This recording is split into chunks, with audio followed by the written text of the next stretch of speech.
Kā tu tiec galā ar momentiem dzīvē, kad kaut kas noiet greizi? Un kā varbūt pieiet tādām situācijām no tā tava pasaules uzskata, no tā neduālā pasaules uzskata? Kaut kas notiek ne tā kā plānots, ko varbūt lielākā daļa cilvēku uzskatīt par sliktu.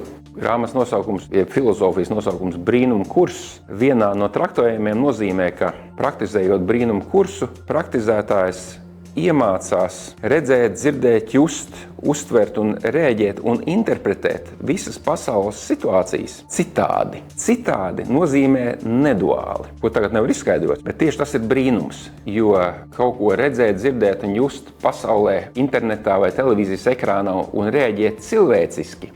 Tas nozīmē, tas ir slikti, tas ir labi, tiesājoši, kritizējoši, vērtējoši, tas ir tā kā pasaule dzīvo. Citādi nozīmē redzēt to ar dziļu pieņemšanu, kurai nevienmēr ir jāizpaužās ārpusē. Tev nav jāstaigā pa pasauli tā kā svētajam. Visu pieņemot, pat ja tev kāds sit pa galvu. Pieņemšana notiek iekšienē. Nekas, kas ārpasaulē vairs netrigerē iekšējo miera, prieka, laimes pastāvīgo stāvokli. Bet tas notiek prakses rezultātā. Tas nav tā, ka uzreiz.